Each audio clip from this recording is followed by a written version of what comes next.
Hey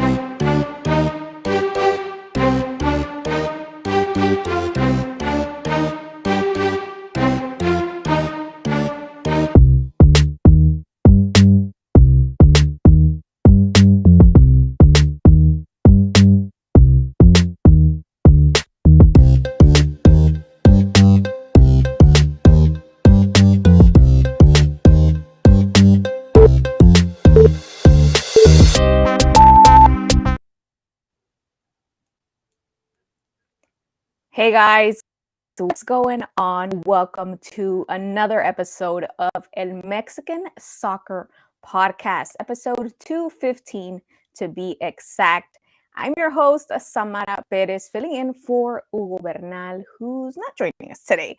But we have, the crew. The crew ready. Super, where are you? Aquí está por quien lloraban. Eso. ¿Cómo What's estás, going Super? on, guys? Good. Ready for Who some else do we action. have? Who else do we have joining us? Tenemos ahí el Desde, Fernie. Uy, cuánto lloramos por el de- súper. ¿Cómo están? desde el país de los sueños llega ahí. Fernando, you were gone last episode. ¿Dónde andabas? Pues ya ven, quiero que me extrañen un poquito. Se hace He del was in this rogar. fairy tale. Brillabas por tu ausencia. All right, now we also have Edwin Cázares joining us. Edwin, ¿cómo andas? Tú también, What's going on, Milagro. guys? We're doing good. We're doing good. We had a little bit of technical difficulties last episode, but we're good. We're good. Everything's fixed now. Yeah, you were Desde el with bajo us for a mundo. bit. Desde el inframundo. Hola.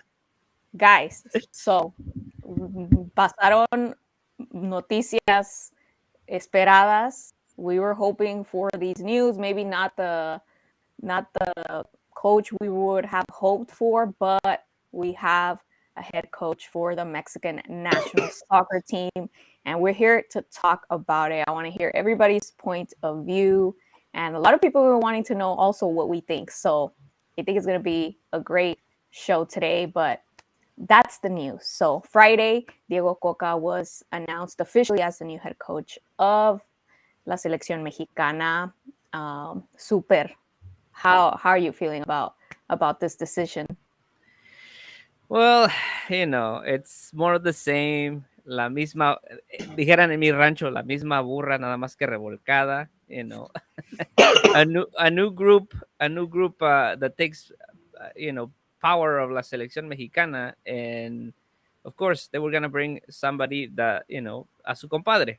So and like I've been hearing in few different places that this was already on the works for like months. So this is not even all this like waiting and process that we went through. It was just a show. It was just a show because they knew who they were gonna put there, and hey, esperemos que este grupo, at least if they get into like en un bache and go through rough times, they can take like the right decisions, but we'll see. Now, I want to hear from Edwin, because Edwin, you were the one who told us, about Bielsa being one of the strong contenders. And, we thought that there were other strong contenders as well. Piojo Herrera, Almada, and other names out there. And at the last moment, literally, we hear of the name Diego Cocca. What do you think all went down? So you first gotta look at this point of view. You gotta see who's running now el comité de selecciones mexicanas, que es los Hank y Arragorri, el grupo de Querétaro, inversionistas de Querétaro, al igual que el señor Ramauri Vergara, igual que Emilio Azcárraga, grupo Televisa. If you put all this together, of course, none of these names were gonna be.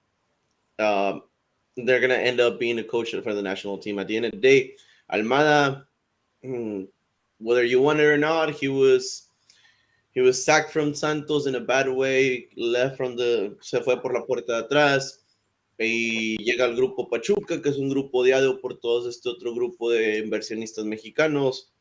Piojo Herrera left in bad terms from America with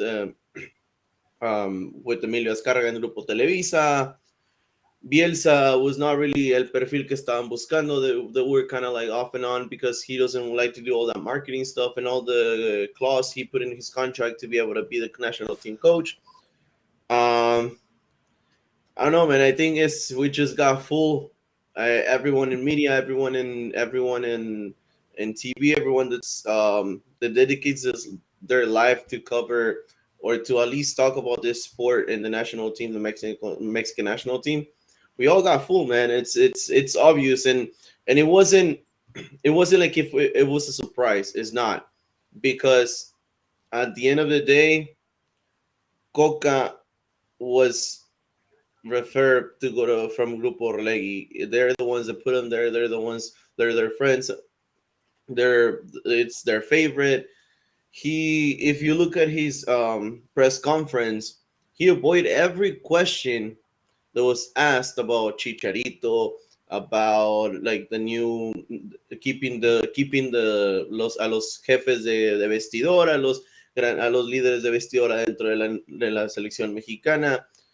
He avoided every single question. So to me, the question is, are we going to see an actual coach that's going to bring Mexico to their best and is going to be able to do todo este cambio generacional que se tiene que hacer ya, porque la verdad la selección mexicana se está haciendo vieja en cada día que pasa. Y it's just, I don't know, man. It's just, we'll see. Fernando, now I want to know how, if at all, upset are you that Diego Cocca is now the new head coach? You know, another Argentinian, a lot of fans wanted a Mexican head coach, but what are your thoughts on this? See, I'm not upset so much at who is the coach. I'm more upset at the way they handle it. Like Super said, and Edwin, of course, you know, they fooled us. They handled it as if it was a novela, right? They told us that Almada was gonna be coach at some point. Then Piojo came into the picture, and then Bielsa came into the picture last minute too. And then somebody who wasn't even mentioned at first ends up being the coach. And what I find most annoying is that they didn't really give you an explanation as to why they put him there, right? Like after handling this novela for so long, which are gonna be the contenders for the Mexican national team as a coach, then all of a sudden they come up with just some random person out of the blue, right? But Cocca, obviously, to me, he did something that seemed impossible. He made Atlas be campeón, right? Now, if I told you 3 years ago that Atlas was gonna be campeón, nobody would have believed it. So technically, Cocca did something impossible, and I'm not so mad at the fact that he's gonna be the new head coach. It doesn't matter how he got there. The thing is that I think he's a good coach, and one of the things that what happened, Fernando, but like also you got to look at this. He made Atlas, he hizo campeón al Atlas, pero lo hizo con 8 extranjeros en la cancha, con solamente 3 mexicanos en la cancha en ese tiempo, que fue Jeremy Márquez, que fue Aldo Rocha y fue Barbosa, lateral derecho. Los 2 contenciones y un lateral derecho eran los únicos que eran mexicanos base en ese equipo del Atlas. Ahora, si te pones a pensarlo bien, Julio Furch es mexicano. Quiñones está en proceso de hacerse mexicano, se va a llevar a todos sus amigos a la selección mexicana y va a terminar siendo la misma cosa que ha sido durante todos estos años, un fracaso. ¿Quieres ver jugar defensivamente a la selección mexicana? Dime. A mí no me importa cómo los veo jugar. And let's be realistic. Diego Cocca wasn't the only one that made Atlas campeón. It was Grupo Orlegui that made Atlas campeón. So then Mira, a billetazos, los árbitros, all those like plays that we saw that were controversial. El último torneo de Diego Cocca hace 13 puntos. Say how you think it then, Super. If you think that it wasn't Diego Cocca, you just say it. Era un peón, era un títere. Entonces, si fue a puro billetazo, entonces fue un títere él. Of course, That, that's right. The last why tournament, didn't the you do that Diego from the Cocca beginning? coach Atlas, he ended up with 13 points. He got sacked from Atlas. The beginning of his time with Atlas, when they give him nothing but like Mexican player, most of them, the base of the team was Mexican players. Before the Julio Quiñones y Julio Furch, it was fue un fiasco, fue un total fracaso que si no hubiera sido por el partido que le ganan al América por alineación indebida en la banca, que cuando el Atlas de ahí empieza a repuntar, Diego Cocca no estaría ni siquiera en el radar de la selección mexicana ahorita. A ver, entonces, es que no entiendo lo que están diciendo. Entonces, es más que nada más es un títere. Sí, es un entrenador que se va a bajar los pantalones enfrente de la Federación Mexicana cuando le van a imponer jugadores, cuando le impongan jugadores. ¿Por qué? Porque este vende más, porque este hace más comerciales, porque este se lleva menos regalías que los demás. Por eso, y cuando tenga que poner su carácter, cuando tenga que ser el entrenador, nadie le va a creer. Así de simple. Es un títere del grupo Rey. Pero and that's why our friend Cesar Huerta, the ESPN, lo dijo in October of last year. He said that don't be surprised if Diego Cocca in January is announced as the new coach, the head coach of la selección. Pero a ver, vamos a ver quiénes han sido los entrenadores de la selección mexicana. Todos son títeres, pero unos títeres te dan mejor resultado, como lo hizo el Piojo. Casi te mete al quinto partido. That's what I'm saying. Like, hay de títeres a títeres. Now, there was a lot of contenders, lots of people who would say other coaches deserve that spot more, right? We have Gerardo Figueroa here commenting that Almada deserved it, that he had more discipline, y que les enseña bien. Now, I want to hear what you guys think. Who deserved it out of maybe all the names that were said? And, you know, kind of like, I want to know like a ranking, like from Piojo to Almada to Bielsa to Cocca. How do you rank them? Who would you have preferred, or who would have deserved this position more? I'll start with you, Super. Well, I don't know if they deserve it. You know, I just think that perhaps it would have been ideal to have a Mexican coach. You know, I mean, I know Piojo Herrera. You know, he did what he did, and that's probably one of the biggest clouds that he's carrying over his head. That you mess with a big company, and you're gonna have a blockage when you try to come to get to la selección. I would have liked Piojo to have a full term, yes, but again, also Tuca Ferretti. I would have liked Tuca Ferretti. I know he's unemployed right now, and he raised his hand and said, "Listen, I'm here. Now I don't have a team, and you guys were telling me to be the coach for all these years, and now that I'm not working, you don't knock on my door." I would have loved for Tuca Ferretti to have an opportunity as well. So Piojo or even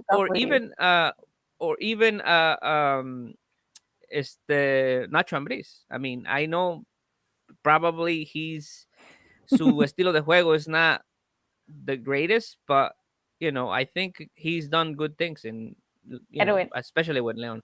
Sorry. Now I'm looking at your face, and you're in total disagreement of what Super is saying. Who would you have preferred? I mean, if you look at what Piojo's past, besides America, I don't think he deserves it. He deserves another shot at the national team. Why? Because con todas las estrellas que tiene el equipo de Tigres, he couldn't even make it to a single final. They were always getting knocked out on quarterfinals or semifinals. To me, it was deservable. Come on. If you look at, I don't get. I disagree on being either you need to have a Mexican coach in the Mexican national team. I disagree with that. Like, I don't care about nationalities. I don't care about if you could be the coach from, I don't know, from South Korea, North Korea. I don't know. Okay. You could be from Africa. North Korea. Anywhere. You could be from anywhere. But if you're prepared, if you're ready, if you have the credentials to be the coach, then yes, to me, number one should have been Almada. El profe Memo Almada. He has worked with nothing but young players with Pachuca, even in Santos, a lot of the players that are now in the big teams of the Mexican Liga and Liga MX were players that he brought into the first division. Lo vemos con Aceves, que estaba en el Pachuca como lateral derecho, lateral izquierdo toda la temporada titular. Lo dejan ir porque Almada ya tenía a Castillo y a Isaías listos para ser los titulares de la siguiente temporada. Son chavos de 19 años. Para mí, Almada. Segundo, Bielsa, por la reestructuración de todo lo que es el concepto de la Liga MX y de todo lo que es fuerzas básicas y selecciones menores en Liga MX. Pero ¿qué sabe Bielsa de del jugador mexicano? Ay, ¿qué sabe Cocca? Dime, él mismo dijo. Exactly. Él mismo dijo, Cocca dice, yo no estoy para saber del futuro, sino estoy para ver a los jugadores en el presente. Si el jugador me va a ayudar en ese momento, lo voy a convocar. Entonces se va a abaratar la selección otra vez y va a prostituir la selección otra vez como se ha hecho en otros procesos. Se van a llamar a más de 40, 45, 50 jugadores por año y vamos a quedar igual en un mundial. Por eso, we already agree that Cocca is not the best coach. Entonces, por eso te digo, para mí Almada, Bielsa, después Tuca y ya muy en el fondo, si no hubiera otra opción, Piojo. All right, Fernando, what's your take on the head coach and who would have deserved this spot? I think the one that deserved it most was Almada. You know, what he had been doing as a entrenador in Mexico, I mean, it proves that he has what it takes to be the national coach. For that, he's very current with what's going on in La Liga Mexicana. That's something that I really like, and that I think the Selección Mexicana needs in a coach, that coach knows the ins and the outs of La Liga Mexicana, and you know, that's current.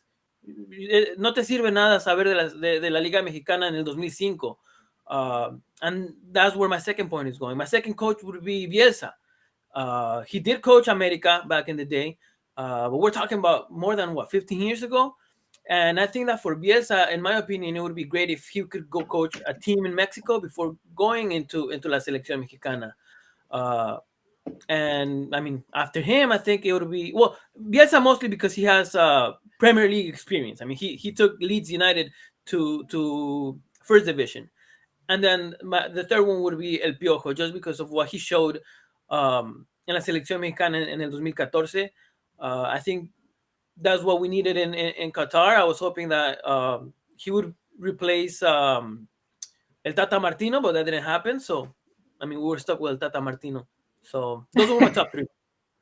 All right, now I'm going to include my top three as well. For me, first, it would have been Piojo, just because I would have wanted to see him have a full term. Second, probably, I mean, I would say Almada as well. I agree with all the points you guys are making. But I also, in my third, would want to include Jimmy Lozano. I feel like he's a young with the mentality, and I feel like, you know, it would have been something different, right? Have a new generation. But guys, something to point out is that el presidente de la Federación Mexicana, John de Luisa, wasn't present at the introduction of Diego Cocca. Do you guys think there's something going on, or he was just like, okay, I have nothing to do with this, and como que se estaba deslindando? Edwin, what do you think? Well, he was getting married. Oh, was he? Okay, fill us in. They showed it. They showed in the magazines of famous magazine in Mexico where he was getting married. That's why he wasn't able to be at the press conference. Es que no nos invitaron. How are we supposed to know? Es que ahí estaba Edwin. He's the only one that went to the wedding. Oh, es que no nos invitaron, ni modo. Well, I guess that answers that question. Okay, so let's move on, guys. Let's move on to Liga MX, obviously, not the Mexican national team, but let's talk about what did you guys think were the most, I guess, what's the word I'm looking for? El partido más atractivo de la jornada 6 que acaba de pasar. Tú, Fernando, empezamos contigo.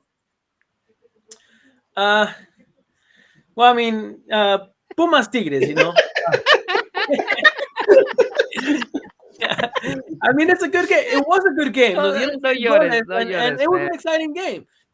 It didn't disappoint. Whether I mean, I got disappointed that Pumas lost, but it was a good game. And another one that on paper it should have been really exciting. It was Toluca Cruz Azul. You know, they're two great teams, but at the moment, Cruz Azul is just an embarrassment. You know, so I think that's what ended up making it not as exciting as it should have been. Because on paper, that should have been a great game. Okay, now you touched on the Cruz Azul topic. Now we all know that their head coach is kind of en la cuerda floja. Super. Se fue. What do you think? What do you think is going to happen? Rodaron se fue. ya. It's official. He's out. Se tardaron. And they're saying that Chepo de la Torre might take his place. Yeah. So they're either one Valencia Chepo, as well, right? Las opciones son Chepo de la Torre y Jimmy Lozano. I heard too. Is there any truth to that? As well. Chepo, those are who? So Jimmy Lozano, that's why he didn't accept the position as an assistant coach and the head coach of the U23 of the national team, because he was waiting for an offer of Liga MX team, and apparently the one that's closer, he's closer to get to Cruz Azul than Chepo de la Torre, but they're the two strong options right now. They're on the table for Cruz Azul, and they will one in el auxiliar de la institución que podrían sería bajar al Conejo Pérez como director deportivo y ponerlo como segundo auxiliar de uno de estos dos entrenadores. Now, I had heard that Jimmy Lozano was, close to Tigres, but obviamente lo reemplazó el Chima, so that's out of the case. So don't be surprised. I don't know, guys, but what did you guys? No, el Chima Ruiz ya fue ratificado. He was rectified for the whole season. Him with Juninho como auxiliar y Hugo Ayala como segundo auxiliar, que ahora le dicen el perfil tigre y la identidad tigre, que es lo que quieren en el equipo. Yeah, I think they did a great job there with the Tigres fan base and having those personajes incorporated. Ellos conocen la afición, and we saw a first victory of Chima Ruiz against your Pumas. Fernando, what did you think of Chima, and with this, cómo crees que les va a ir con este nuevo técnico? I mean, they have a good team. They have great players. It's kind of expected for them to make it far, but I still believe that their magical decade is over. Tuca Ferretti is a smart guy, and he wasn't wrong when he said that Tigres is getting a little old. And that was el Piojo. That was Piojo Herrera. That was el Piojo. No, hombre, Fernando. Piojo's also smart. And Te estás quedando viejo tú. Ya ves, ya no me da el cerebro. But even then, like, as hard as it is to admit, Guiñac is getting old. I think you're still dreaming with Guiñac and Córdoba from this last weekend. Yeah, did you guys see that golazo? Qué golazo. Fernando. I mean, Fernando has nightmares still. But I'm not surprised because even though I go for Pumas, I'm aware that Tigres has a much better team, and it was expected. Right? And it's expected for them to make it far. Fernando, we can't lie. I agree with you on some level, but also Pumas didn't play that bad, honestly, this game. If you actually watch the game, when they took out in second half, cuando Rafa Puente saca al Palermo Ortiz de la contención y vuelven a reestructurar ese partido, Pumas tuvo el 3-3 en un momento donde Nahuel Guzmán hace un paradón a contramano que si ellos meten ese gol hubiera cambiado el rumbo del partido. No, and you're right. I think on the past games between Pumas and Tigres, this is probably the closest that Pumas has ever been to the level of Tigres. But the reality is that Tigres has a much better team. and the win was expected. Was it not? Like, am I mistaken? It was expected, right? And it's expected. It has been expected for Tigres to make it to the final for the past 2-3 tournaments, and the reality is that they haven't. Even though they have one of the best plantillas in the tournament, they haven't made it to the final, which is Now, to me it means that their decade is over. Ya se acabó esa racha, pues. Ya, they're not gonna be able to win so many championships like they did in the past 5 years. Super, I how don't know. I'm far I not don't do sure know, how you you feel. think Fernando. Tigres is gonna go this clausura? Me? You asking me? Super. No, Oh, super. But if you want to go first, go Oh, ahead. I can definitely see Tigres en la final. I think that they're you know they're that contender, the one that I've liked the most so far. Um, and you know, yo creo que van a salir los finalistas van a salir del norte for sure. We you do do? have them No, at the I don't top know. of the standings. We have Monterrey leading and then Tigres following right behind them. Fernando, ahora sí, tu opinión.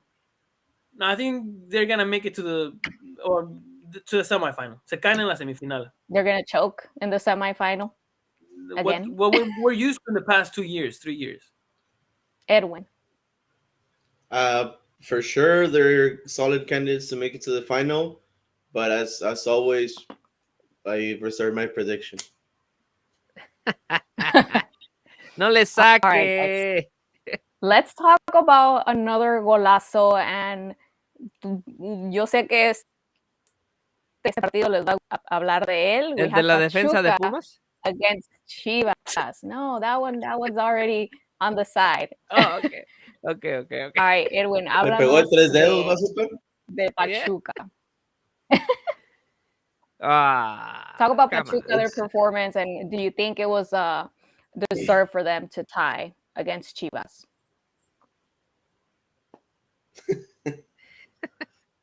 Dale mi Edwin.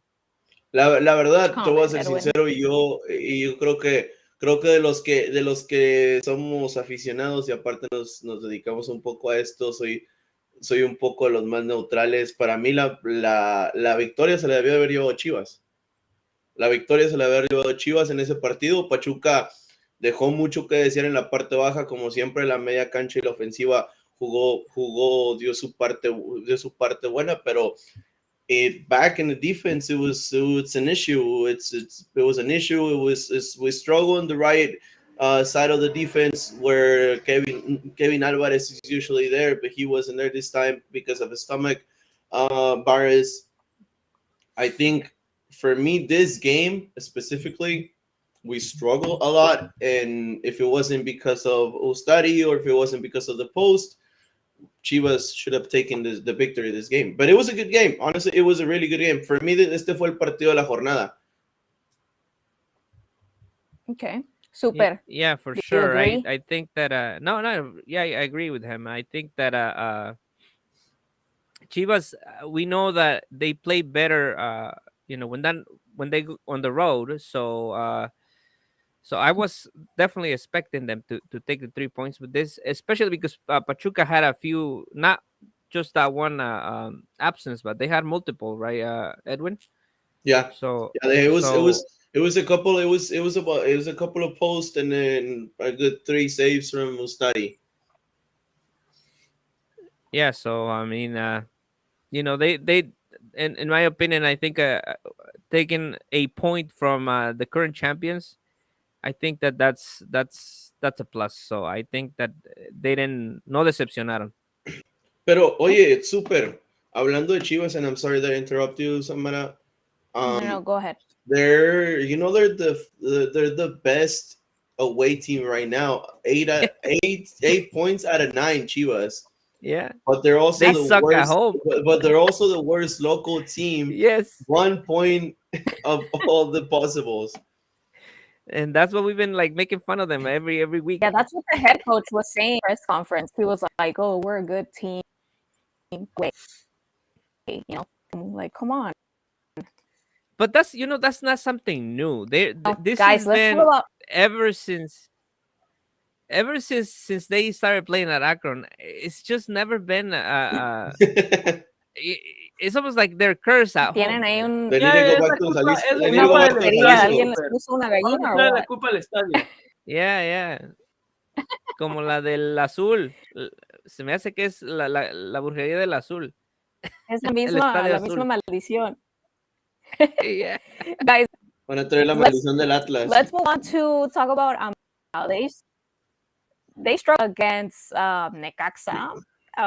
Edwin, did you get to watch that game at all? Yeah.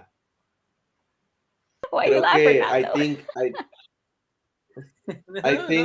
Nando? creo que el discurso del Tan Ortiz se le está acabando. I think he's struggling to find that balance between the defense and the offense, between that number of transitions that are important, that key player that has to be moving the ball around. Last season it was Fidalgo, it was Richard también, Richard Ortiz. Pero creo que en este momento le costó en un principio al América encontrar esa rotación en jugadores que le podría funcionar para poder transitar el balón mejor en media cancha y llegar a 3/4 de cancha con mejores opciones para definir. Y también creo que los delanteros están dando mucho que deber. Si no es por Henry Martin, que fue lo mismo la temporada pasada, América no las mete. Hey, but kudos to Henry, because this is the second team they have beat, and the first one was Mazatlan, and now Necaxa. But Super, go ahead. No, I was just saying kudos to Henry, because he's been he's been keeping up with the racha que se aventó the last tournament, and now he's on the top the top of the list of the high scorers, Right. Que superó ahí a Oribe Peralta, right? Yeah, since last year he's scored 20 goals. So actually he's the he's the player that has the most goals if you combine both tournaments. This is a Mexican player with most goals. The player with the most goals, it was Nico Ibanez from all 2022. No, but dude. He has 20. Henry has 20, and Nico Ibanez has 19. And he's the current leading goal scorer, right? Nico Ibanez, yeah. Ok. A ver, tenemos un comentario. Dice, pero Henry no hace nada en la selección. I actually think the contrary. In the game that we saw against Saudi Arabia, I think he was like one of the best players out on the field. Like, he gave his all. His legs couldn't give no more. But we have Club América facing San Luis next. What do you guys think the outcome is going to be for that one? Is América going to struggle again, or are they going to draw? Edwin? I mean, no offense to Necaxa, but I think that between Mazatlan, Necaxa, and San Luis is the strongest team out of the three. So if America struggled with Mazatlan and Necaxa, I think they will struggle with San Luis. But I do think they're gonna end up taking the win. They are gonna struggle more than the other two, but they will take those 3 points. Edwin. Okay, I think they're putting 9 points in their bags. Simple as that. Mazatlan, Necaxa, San Luis.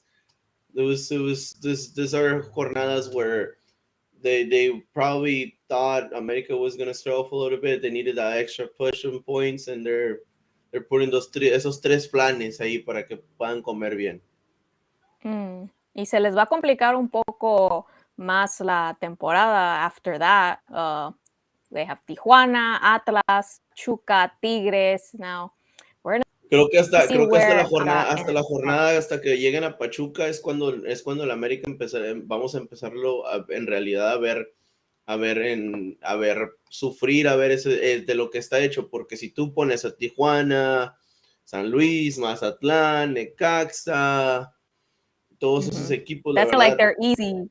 But I mean, they struggled against Querétaro, though. They ended up getting a tie. Chivas did too. No, but you're But talking Chivas is about not at the teams, same level as America right now. you're talking about teams que in theory they should be easy, and you just said right now, oh, against San Luis that should be pan comido. You know, they should walk away with 3 No, points. no pan But the comido, reality pero is that no pan comido. A ver, disculpe, nunca dije pan comido, pero son 9 puntos que les estás poniendo en la bolsa. ¿Por qué? Si miras la plantilla del San Luis, miras la plantilla del pero América. lo mismo pudiste haber dicho del Puebla y del Querétaro, y terminaron empatando. A ver, Puebla siempre se le ha dificultado al América. En todo, Okay. con excepción de la Querétaro. liguilla, en liga siempre. Igual Querétaro, papi, fíjate los últimos resultados del América contra Querétaro.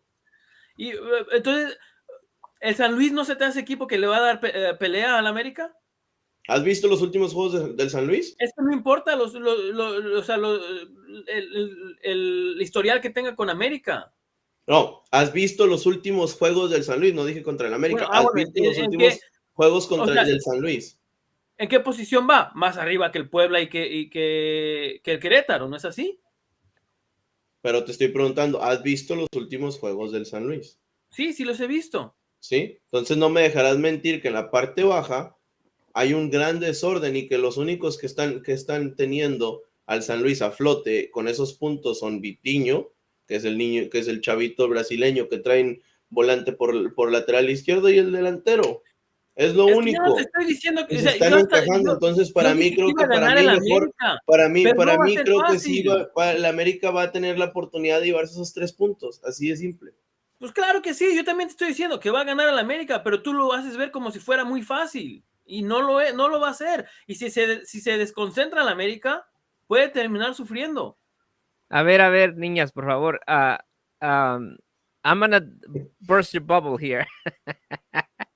Va a ganar el San Luis. Va a ganar el San Luis. This is the. Y dices que yo soy el que vivo en un mundo de sueños, super, pero ¿qué? Hey, listen. Síguele. No, vas a ver que se van a acordar de mí. ¿Cuánto, super? 2-1. 2-1 gana el San Luis. Okay. Va a ganar. I'm going to go with a draw. I'm going to go with a draw because you were going to say that America hasn't won against a strong team, or were you going to? No, on the road. And on the road. Okay. Well, my prediction is going to be 2-2, a draw. Edwin y Fernando ya dijeron que victoria para el América, but do you want to give your predictions on an exact score? I think America's going to win 2-1, pero al final, empatados todo el partido muy parejo, y hasta el final América logra ganar. Edwin. 3-0, doblete de Henry Martín. Oye, y decían que Henry va el líder de goleo con 7 goles, ¿eh? Sí. ¿Quién dijo ahí que Ibáñez iba con...? No, yo decía de todo el año pasado. Ajá. He was talking about last year. Estamos hablando del delantero. Fue Henry Martín el año pasado, fue el delantero mexicano con más goles, pero el delantero top del año pasado fue Nico Ibáñez. Yeah. Right, but for Super, you're saying like for currently, like for this clausura 2023. For this, yes, for this he is leader. But if you combine both tournaments as well, he has 20 goals and Ibáñez has 19. So, a ver, we have Gerardo Figueroa here commenting que he sees a draw or someone scores at the last minute. All right, doble jornada. We have games starting tomorrow. All right, let's see who's going to play. Tigres against Juárez and San Luis versus América. That's already tomorrow. Wow, okay. And then Wednesday, we have León versus Puebla. And more games. Guadalajara versus Tijuana. Rayados against Querétaro. Necaxa against Pumas. And Thursday is going to be Mazatlán against Pachuca. What would you guys say is the most attractive game out of this jornada 7? Déjalos ver otra vez. Contigo. You were fast. Yeah. What is this, Edwin? You want to go? All right. Pumas contra Necaxa.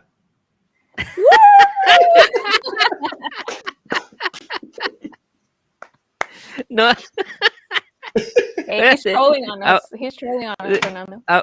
El clásico del Bajío, pero del Bajío de la tabla. ¿Eres tú, Fernando, que está hablando? Oh, no, ¿verdad? Tampoco están tan abajo, okay? Pumas is at 10 right now. I don't think it's doing that bad. Not so bad. I think there's worse. There's no game que me diga, ay, va a estar muy bueno, you know? But the one I am interested in seeing is Tigres Juárez, just because of what Juárez did with Santos. You know, Santos seemed like they were coming in strong. They were winning the game, but at the end of the day, they ended up losing. What was it, like 3-1, I believe? So I am interested in seeing that game, although Tigres is going to be home, so that obviously helps Tigres out a lot. It's going to be a good game. Okay. Papita para Tigres. ¿Qué pasó? Papita para Tigres. Any other game that you're interested in watching, you think it's going to bring some excitement? Well, you know, I mean, I would say, no porque le vaya a las Chivas, ¿verdad? Pero Tijuana se le complica a Chivas y van en casa, así que estamos de la patada. Pero preguntó que cuál iba a ser un buen partido. Por eso te estoy diciendo, el Chivas. No, nada, porque se le complica a Chivas. No, pero in all honesty, I mean, honestly, look at the whole week. Esta jornada creo que va a ser la jornada más aburrida de la Liga MX. Exactly. Los partidos. I think we've had less interesting games in the first 2 weeks. Which one? The best game, San Luis América. There's no agarrones. Like, you know, there's no game that I'm gonna clear my schedule to watch. If I'm available, I'll watch them. It's a week. Probably other than Pumas, but you clear your schedule for Pumas. Come on, man. Well, no, yeah, definitely for Pumas, but I'm talking about other teams that I don't root for. The most exciting game, Mazatlán Pachuca. Mira, con decirte que lo más seguro es que ni yo lo vaya a ver. el fan número 1.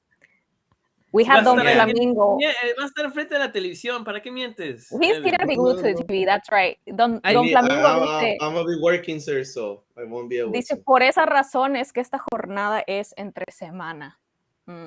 Yeah. Bueno, uno de los ausentes en esta jornada es Cruz Azul, ¿eh? Yeah, what's the deal with that? What's going on with them? Cruz Azul y Atlas. Sí, pero they didn't make it better. It's not like it made the jornada better. Why is there a game? Why are they not playing? They're giving them a break so Cruz Azul can find a coach. The funny part is that Cruz Azul had a break 2 weekends ago against Querétaro. They didn't play. Yeah. Okay, so if you look at the jornada for the weekend, you're also with no really good games. So we have Juárez León. What do you Puebla, mean? Cruz Azul, Pumas was not a good game. I think, regardless of how they're doing, I think that's still a very attractive game. I mean, if you go to like ahora sí que a lo más posible es el empate. Yeah, dude, Pumas Chivas are always boring games. No, I mean, it's still better to watch that than like a Mazatlán Pachuca. Like I don't know what to tell you. Like it's still an attractive game. I rather watch that than a Mazatlán Pachuca or like anything else. You know, 2 out of 3 games are 0-0 when it comes to Chivas Pumas. So okay, so that's what it's still attractive. So would you watch 0-0? A Juárez over a Pumas Chivas? Do you would rather sit a Saturday night from 9:00 p.m. to watch a 0-0 game in your house? We do that a lot. Oh, I'm sorry, I don't. So you've never seen you know before the game starts if it's gonna be 0-0, so then you choose not to watch it. No, but if I know how a team is going, if I know the rivals, the opponents, if it's gonna be a boring game, I just don't watch it. So you don't watch Liga MX then? Because No, not really. I just like watch. all the teams in Liga MX struggle so much.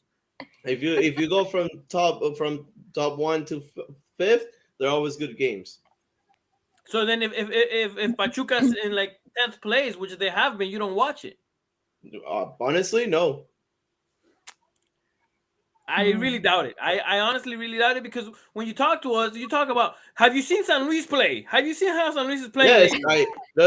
San Luis is not in the top because of four. work, I have to do a structural system on all this Liga MX team. It doesn't mean I watch every game. I watch highlights, and I'm able to see how they've been playing throughout highlights. So you watch the highlights of a 0-0 so you could talk about it. I don't think that's Yeah. anything better than watching the game. I'd rather sit for 5 minutes in my computer than sit for 90 minutes in my house. All right. I mean, I don't know what to Ya, talk. ya, córtala, Samara, por favor, sepáralas. Soccer has a lot of tight games. So if you don't like it, then I don't even know why you're into soccer. Suena la Hey, campana ya. we had Mejor vete a ver la Premier, of güey. all, we had some interesting games this past jornada that we were like, oh, maybe they're not too interesting to watch, or they're going to be boring. There's going to be no goals. Pero hubo golazos esta jornada, so we gotta give it to Liga MX. You know that it is random, right? Aquí dice Gerardo Figueroa, la Liga MX se está hundiendo para abajo. Let's say that no hay muchos goles como la MLS. Well, there is more teams in MLS. Bueno, You pero know? también la MLS, los defensas tienen 35 años. And there is more teams in MLS, so it's kind of obvious that there's more goals. Mm-hmm. Like 11 more teams to be exact, and the season is about to kick off. Well, like in 10 days, is 2 it weeks? on the Yeah, 25th? 2 weeks. Yeah, two Talking two about weeks that, from did now. you guys see the new signing of Austin FC? Austin FC 2, yeah, they signed. What is his Tienen a name? Velita, tienen a Not Velita Carlos. Junior. Mhm. ¿Quién? Tienen a Velita Junior, Abelita Junior. al sobrino de Carlos Vela, al hijo de Alejandro Vela. Oh, okay. Sí, So what are we so excited? el ex de Cruz Azul, his son, is not going to be playing for Austin FC 2. They Wait, just he signed him also earlier has a today, so US we're going to have nationality. a Vela. So this is exciting because Prende tu veladora, Because it's like the Fernando. new generation. It's the new 5 generation. years from now, you'll be like, His name oh, is por Chris favor, Vela. Vela, play for la selección. no, Isn't Vela one of your igual favorite players, le Fernando? gusta más el basketball todavía. Nah. Honestly, I'm This not is the excited hasta que vea nephew. resultados. Este es el sobrino, Pero qué tal si el papi. muchacho le gusta más el fútbol. Pero no me voy a emocionar por algo que no he visto. How old is this kid? If I'm not mistaken, 16? He's 18 years Yeah. old. 18? 18? Yeah. 18. Oh, ya se está tardando, ya. El Cristo Vela se llama. Yeah, Cristo Sí. Vela, and he plays the midfielder.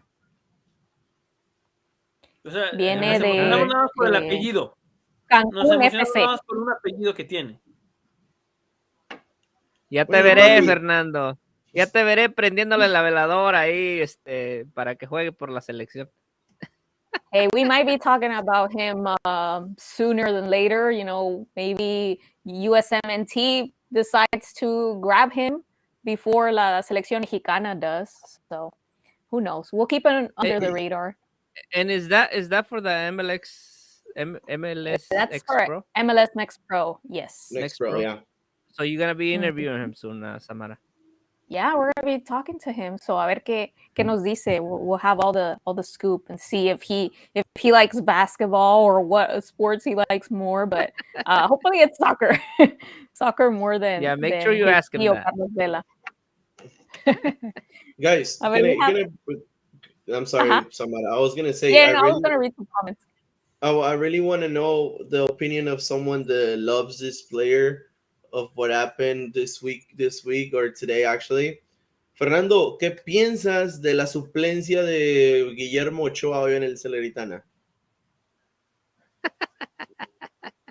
I didn't even know Salernitana played. He was benched the whole game, sir.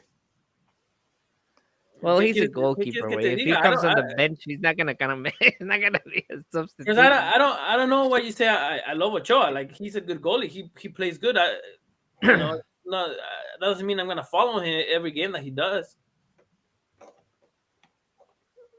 Fair enough. A ver, we have Gerardo Figueroa asking, is he Mexican or American? Erwin, ¿tú sabes? He's Mexican. He doesn't have dual nationality, right? He doesn't have a dual No, nationality. he No. was born in ahí donde. Él ¿Dónde son esos fue. morros? He was born in Cancún, igual que Carlos y que Alejandro. Mhm. Bueno, Okay, so lo estamos comparando con Carlos Vela, pero también recordemos que Alejandro Vela jugó y no destacó mucho. Bueno, a ver, también- no lo He was estamos, alright. en primer lugar, no lo estamos ni comparando con ningún jugador. Estamos diciendo que es Bueno, tú te es uno de los emocionaste, sobrinos, es el sobrino de Carlos Vela, que es una noticia porque al final de cuentas ningún otro equipo de Liga MX por alguna razón le ha dado la oportunidad. Estaba en un equipo de segunda de Liga Premier o de Liga de Ascenso y da el salto a un equipo de segunda división en MLX Pro, Next Pro en Estados Unidos. ¿Y crees que hubo ahí algo de, ay, tío, échame la mano, MLS? Podría ser, a lo mejor, digo, a lo mejor Austin FC solamente igual que por el pudo apellido le da la oportunidad de saltar un equipo de ellos si quieren. Recordemos lo que Austin FC últimamente se ha dado a conocer por más polémicas que por lo que han hecho en el campo. ¿Y cuáles son sus polémicas? Lo que pasó con Gio Reyna, con uno de su Austin FC presidentes, que es Claudio Reyna, con el actual entrenador o el ex entrenador de la selección de Estados Unidos, toda la polémica que hubo con ellos. Los Bearhalters. All right. Y los Reinas. No, but yeah, I mean, I think it's a great opportunity for him because Next Pro, you know, it's a better development than what they have now in Liga MX or in any of the developmental teams out there. So we'll see cómo le va a Cristo. But guys, we're to the end of se pasó bien rápido. Okay, let's go. Final words. Super. Well, esperemos que no nos quedemos dormidos muy temprano a media semana with all these games that we have. Y ya que se le rompa la maldición a Chivas en casa, Fernando, last words. I'm excited. Regresa a la Champions League, so for those who can watch it, enjoy it. ¿Y tú, Edwin?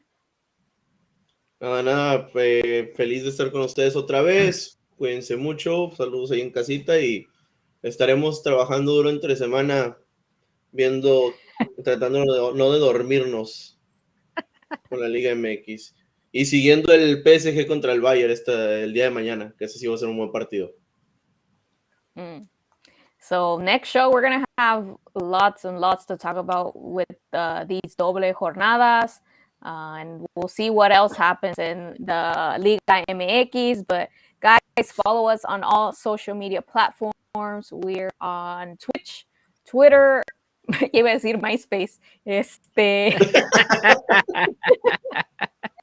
Facebook, YouTube, Fotolog, por telegrama, Metroflog, Paloma Mensajera. Esos ya no sé super. Oh, we have also los últimos comentarios. We have Gerardo saying Happy Valentine's Day. We're going to be watching Liga MX. And Don Flamingo saying shout to Texas. So shout out, saludos a todos. Thanks for tuning in and we'll catch you guys in the next show el próximo lunes. Aquí los vemos. Saludos. Hasta luego.